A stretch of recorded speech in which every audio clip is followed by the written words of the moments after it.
Carreira e mercado de trabalho, com o especialista em carreira, Bruno Cunha.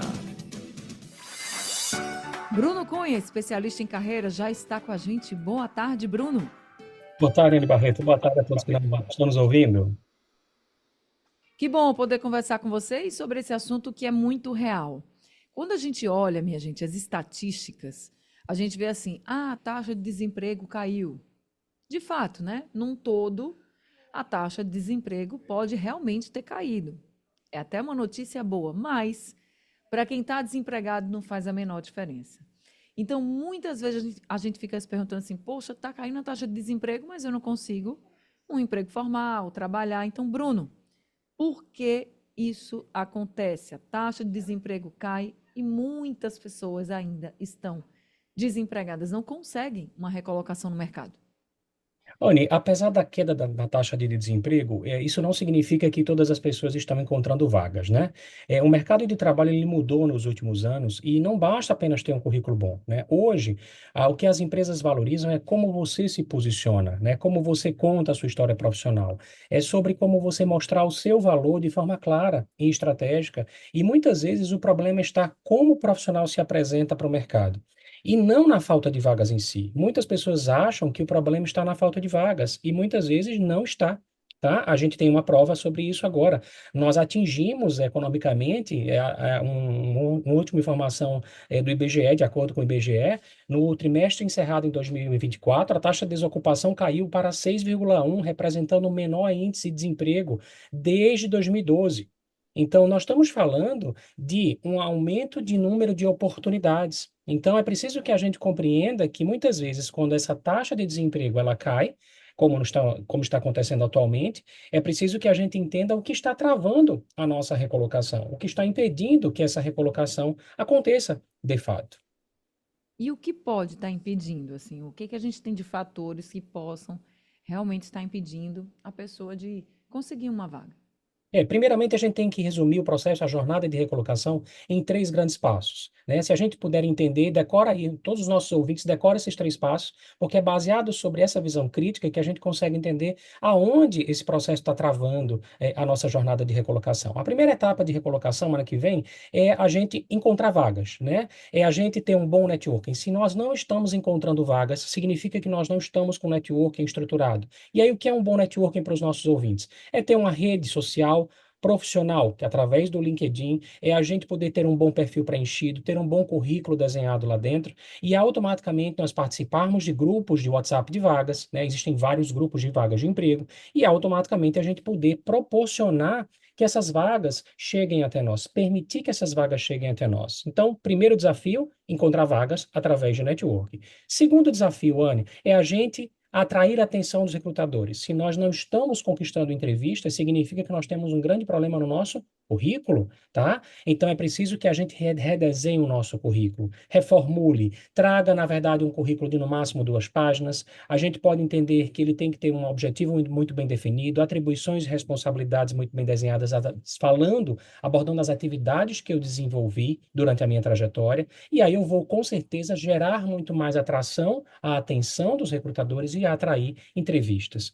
E a terceira etapa é passar pela entrevista, é conseguir mostrar toda a minha potencialidade, os meus talentos, as minhas competências profissionais. Então, veja, se a gente partir, Anne, para uma visão crítica macro sobre essas 3 fases, né, os nossos ouvintes aqui têm como descobrir qual é a fase que eles estão, né, travados, ou que está travando essa jornada da recolocação.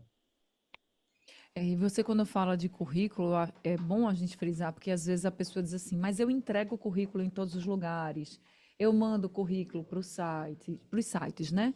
Que tem Uhum. ali oferta de emprego, que me mandam de rede social, enfim, mas na verdade nada aparece. Então pode ter erro até mesmo nesse currículo, né?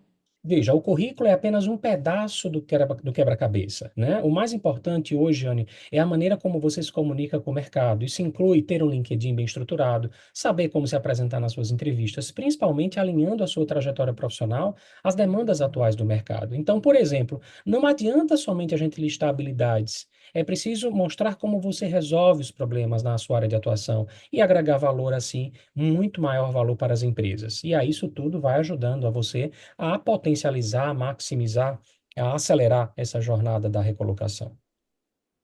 E para quem está vendo assim, poxa, mas o mercado está em recuperação, assim, e isso a gente vê pelas estatísticas, porque o desemprego está caindo. Mas ele continua, ou ela continua desempregado, desempregada. Isso gera uma frustração muito grande, muito grande. Então, como lidar com isso, até para não ir com muita sede ao pote, não se embananar na entrevista. Você estava falando até na semana passada para a gente que às vezes até a forma como você fala, se você for negativo, você pode estar espantando a vaga. Então, a gente também precisa ter esse cuidado, né, Bruno?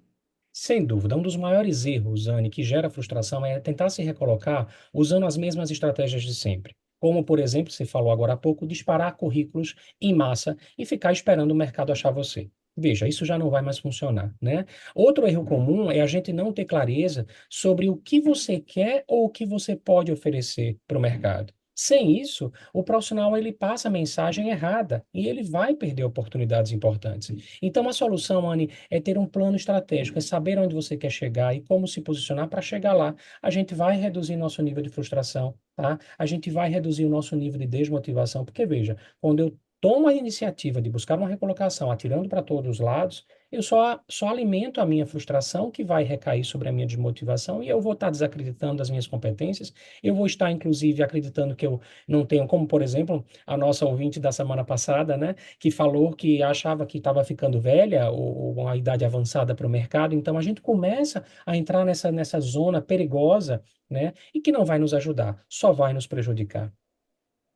Então, de forma muito prática, vamos fazer uma listinha também do que pode ser feito para sair dessa condição de uma pessoa desempregada para uma pessoa empregada, recolocada no mercado de trabalho? Ótimo, vamos lá. Primeiro passo: ampliar a sua rede de networking e visibilidade para que as pessoas enxerguem você no mercado de trabalho, né? Eu preciso estar no mundo dentro do mundo digital, Anne, né? Se eu não tiver dentro do mundo digital, é como entrar no supermercado e ir para um corredor e uma prateleira e a gente não encontrar o produto que a gente está buscando. Veja, se aquele produto não está numa boa localização, não está se fazendo presente, né? Não está sendo atrativo, automaticamente aquele produto não vai ser vendido da mesma forma. É a nossa presença no universo digital. Então, é preciso que a gente busque usar a tecnologia ao nosso favor, né? Então, as pessoas que não têm ainda LinkedIn, que passem a criar o seu LinkedIn. As pessoas que não estruturaram ainda o seu currículo de forma adequada no LinkedIn, definindo a sua identidade profissional, passe a definir a sua identidade da melhor forma possível, né? Dentro da própria plataforma, tá?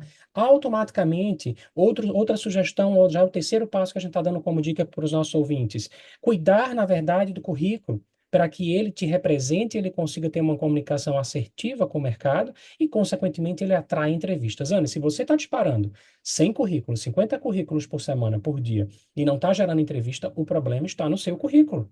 É preciso que ele seja redesenhado diante das metodologias mais atuais, dos formatos mais atuais e contemporâneos. Lembrando que nós estamos falando de várias ações ao mesmo tempo, né? Olha só, vários Uhum. cuidados. A gente não pode só achar que o problema é só currículo ou que o problema só é a falta de vaga. Não, é um conjunto de ações que precisam ser orquestradas para que a gente consiga obter sucesso na recolocação. E, por fim, nada mais, nada menos importante também do que a gente se preparar para a entrevista.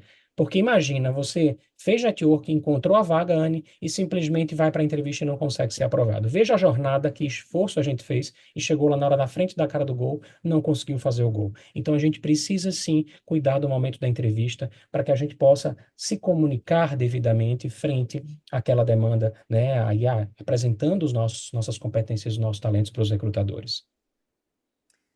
É isso, eu estava anotando aqui, ó, só para repassar para todo mundo, ampliar a rede de networking, ou seja, sabe seus amigos do trabalho e pessoas que estão ali na profissão, falar com essas pessoas, estar mais perto, para que elas possam indicar também, para que elas possam saber de vagas e saber que você é competente, que você está atrás, então é isso.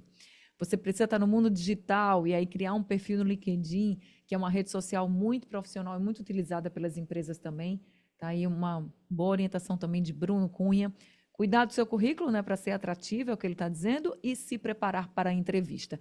Nesse ponto do currículo, só para a gente fechar, me veio uma dúvida aqui. Tem gente que tem muitas competências, muitas especializações, até mesmo na área, e às vezes fica com medo de não ser aceito, porque o mercado pode dizer assim: olha, você deveria ganhar muito mais e eu não tenho como te pagar tudo isso. E tem gente que não tem muitas especializações, tem experiência, mas não tem muitas especializações na área, enfim. Para essas pessoas que não têm muitas especializações, você indica especialização? E para quem tem muitas e está com medo aí de, por exemplo, da empresa, aquela vaga, dizer assim: olha, eu não posso te pagar o quanto você merece, mas a pessoa está querendo trabalhar e pode até realmente aceitar um salário mais baixo. Você acha que o candidato ele deve omitir algumas informações ou não? Veja, eu sugiro, na verdade, que a gente adeque o currículo sempre à oportunidade em si, tá? Se a gente está direcionando a vaga e a gente está com a qualificação acima, a gente possa nivelar essa qualificação e as informações do currículo para aquela oportunidade, né? Da mesma forma, a perspectiva, se eu tenho pouca qualificação, a gente tentar ajustar isso também para a oportunidade. Então, o segredo, Anne, é a gente ser estratégico nesse processo de comunicação, né? E usar todas essas orientações para que a gente possa, através de um diagnóstico, olha só, através de um diagnóstico de carreira, entender quais são os impeditivos que estão realmente fragilizando, né, impedindo que a gente consiga aí essa recolocação num curto espaço de tempo. Tá certo. Bruno Cunha, especialista em carreira aqui com a gente. Obrigada por mais essa tarde de muita orientação para os nossos ouvintes, viu, Bruno? Eu que agradeço, Sônia. Um forte abraço para você e para todos os nossos ouvintes e até a nossa próxima quarta-feira.